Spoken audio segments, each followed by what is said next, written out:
how many of us remember a song because of its iconic guitar solo? When people think of the 1970s, a handful of legendary solos always come to mind. Stairway to Heaven, Hotel California, maybe Comfortably Numb. But here's the thing. The decade was absolutely overflowing with jaw-dropping guitar work that too often gets overlooked. Today, we're dusting off those records and rediscover 13 forgotten guitar solos from the 70s that aren't Stairway.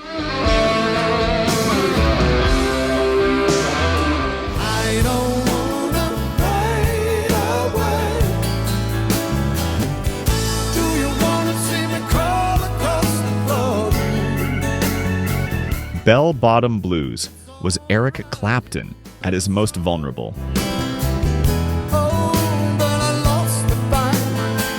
Released in 1970, Clapton wrote it in the throes of his unrequited love for Pattie Boyd, George Harrison's wife, and you can hear that longing in every note.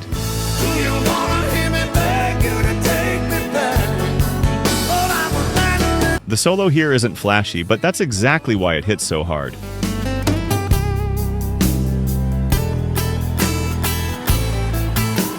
Clapton bends those notes like he's wringing out his soul, giving us a masterclass in restraint and feel.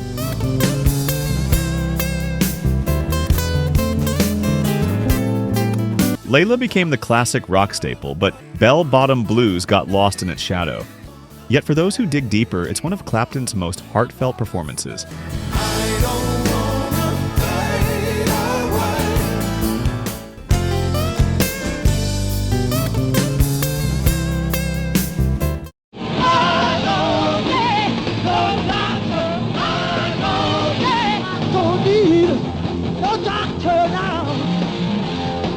Humble Pie's live version of I Don't Need No Doctor became the centerpiece of the legendary double album performance Rockin' the Fillmore.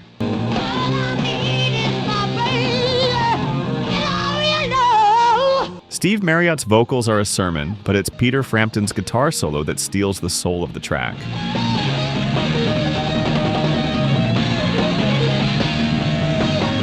What makes it so memorable is the raw electricity. It's not polished, it's not perfect, but it feels alive.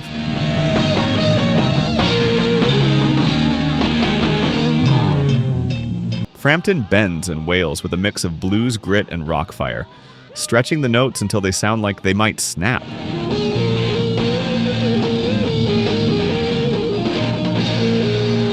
Humble Pie never reached mainstream stardom, and Frampton's later success with Frampton Comes Alive overshadowed the fiery, hard-rocking guitarist he had been with Humble Pie.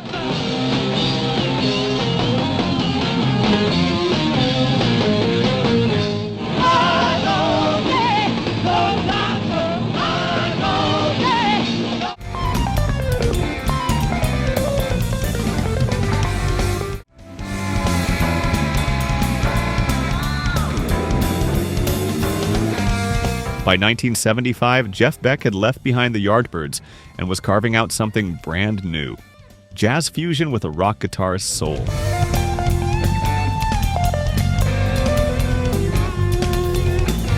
Freeway Jam from his landmark album, Blow by Blow, is the perfect example. There are no lyrics, no chorus to sing along with, just Beck's guitar, singing every line as if it had words.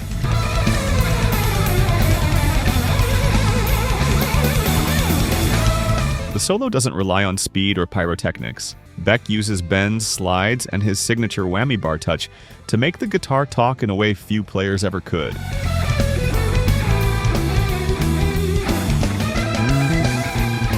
It's playful, it's conversational, almost like you're eavesdropping on the instrument itself.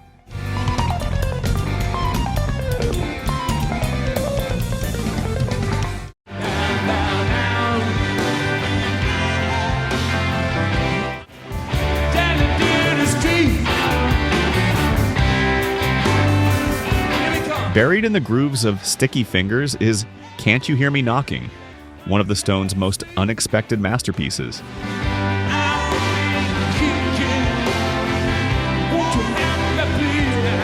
The first half is pure Stones swagger, but then the song dissolves into a long, free-flowing jam, and that's where Mick Taylor takes flight.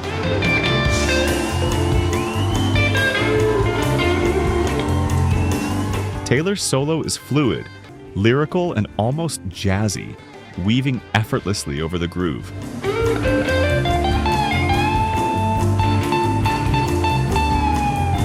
He wasn't showy, no walls of distortion, no lightning speed, just pure melodic storytelling on the guitar.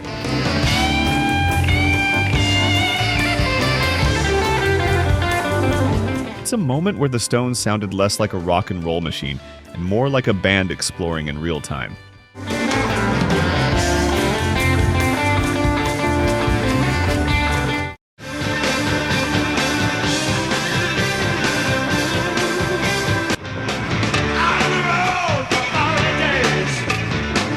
By 1973, We're an American Band became Grand Funk Railroad's biggest anthem.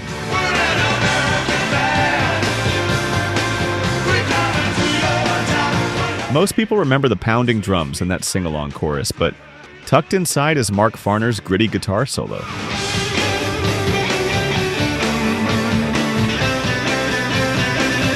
It's short, sharp, and perfectly cut to fit the song.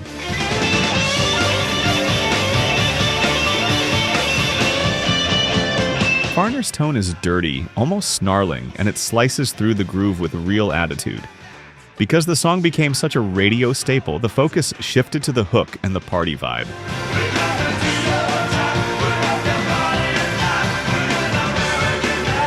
But that solo is the spark, the raw, unpolished edge that made Grand Funk one of the hardest working, hardest rocking bands of the 70s.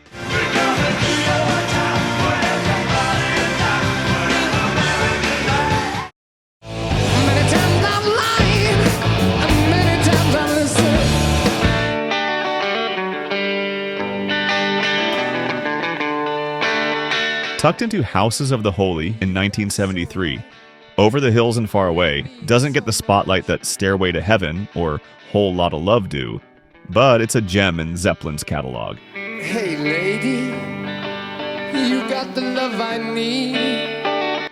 The song opens gently with Jimmy Page's acoustic picking before exploding into one of their most joyful, upbeat rockers.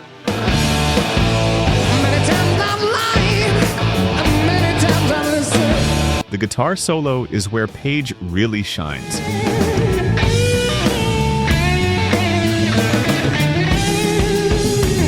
It's not dark or heavy, but light, playful, almost dancing across John Paul Jones's rolling bass line.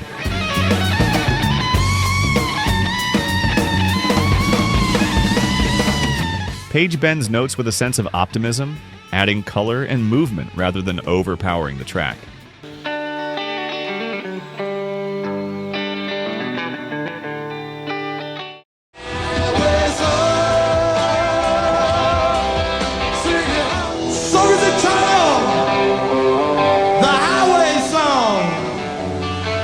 By the late 70s, Southern rock was already dominated by giants like Lynyrd Skynyrd and the Allman Brothers. But Blackfoot carved their own road with Highway Song.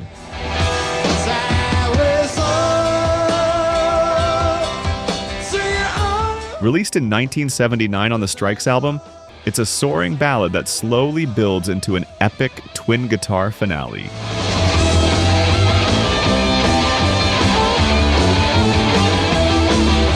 The solo is where the magic happens.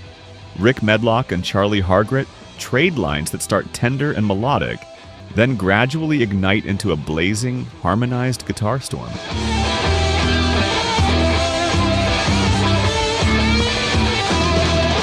It feels like you're being taken on a journey.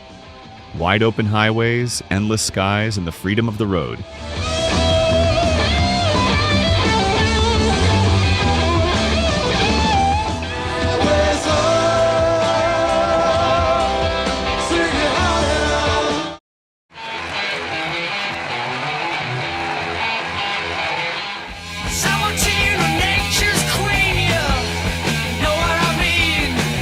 From the moment rock bottom kicks in on UFO's Phenomenon album, you know you're in for something special.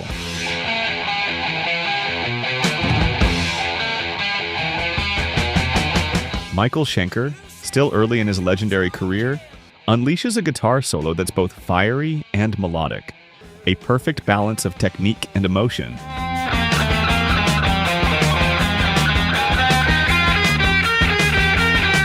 The live versions take it to another level, extended, improvisational, and utterly captivating. What makes this solo memorable is Schenker's phrasing. Every note feels intentional. Every bend tells a story.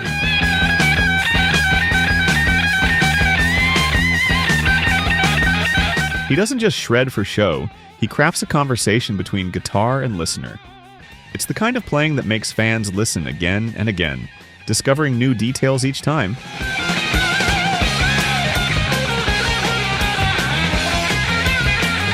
Now you look so peaceful, lying there asleep.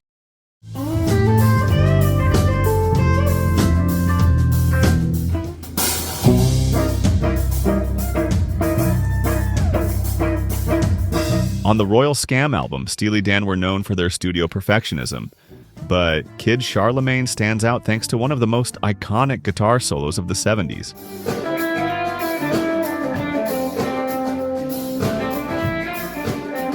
Played by Larry Carlton, it's smooth, melodic, and effortlessly precise.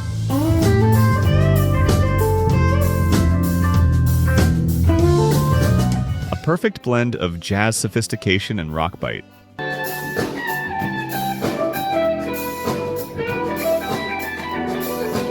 The solo masterpiece tells a story. Carlton doesn't just play notes, he builds tension, delivers punchy phrases, and resolves them with grace.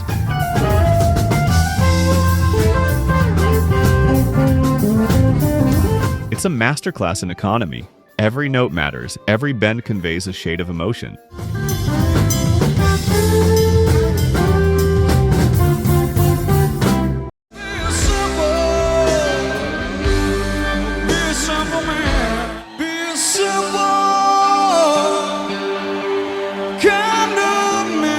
Simple Man is one of Lynyrd Skynyrd's most heartfelt songs, a mother's advice wrapped in southern rock sincerity. If you do this, it'll help you some sunny day.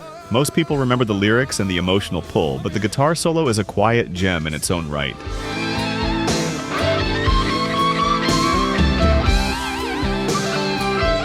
Gary Rossington's playing isn't about speed or flash, it's about feeling.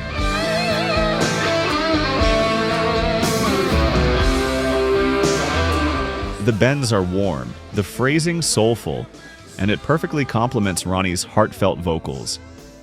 It's a masterclass in emotional phrasing, showing that sometimes the simplest solos leave the deepest impression.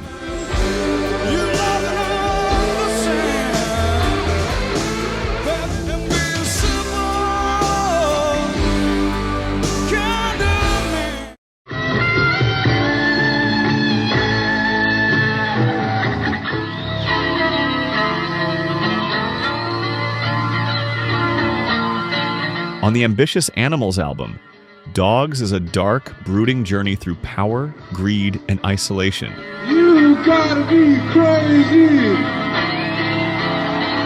You gotta have a David Gilmour's guitar work here isn't about flashy solos. It's about mood and texture.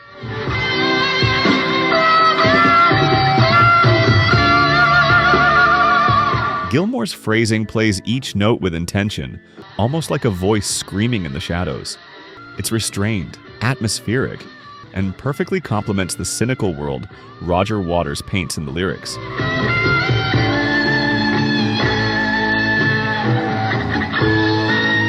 For guitar fans, this solo is a masterclass in emotional storytelling. A reminder that Pink Floyd's greatest weapon was often subtlety rather than flash.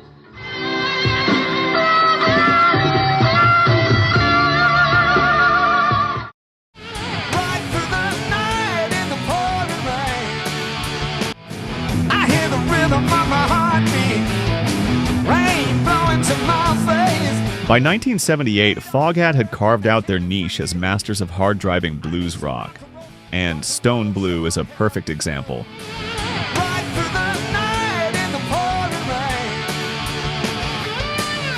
Dave Peverett's gritty vocals set the stage, but Rod Price's guitar solo steals the spotlight.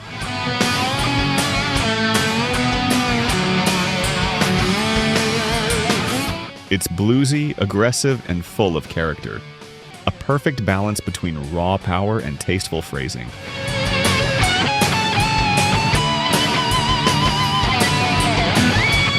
What makes it memorable is its tone and attitude. Price bends, slides, and growls through each phrase, making the guitar feel almost alive, as if it's communicating right alongside the vocals.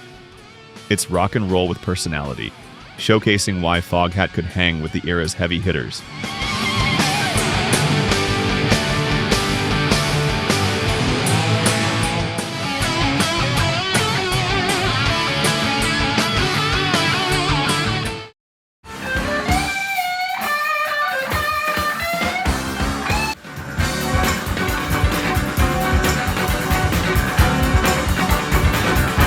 On the Brothers and Sisters album, Southbound captures the heart of Southern rock at its finest. The song rolls with a relaxed groove, but when Dickie Betts' guitar solo arrives, it lifts the track into something transcendent.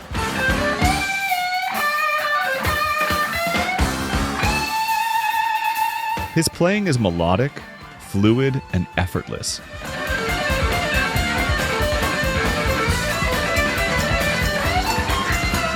Perfect blend of precision and soul, showcasing exceptional storytelling quality. Betts doesn't need to shred or overwhelm. Each note flows naturally, painting wide-open landscapes of southern highways and summer skies. It is narrative, simple, yet profoundly expressive.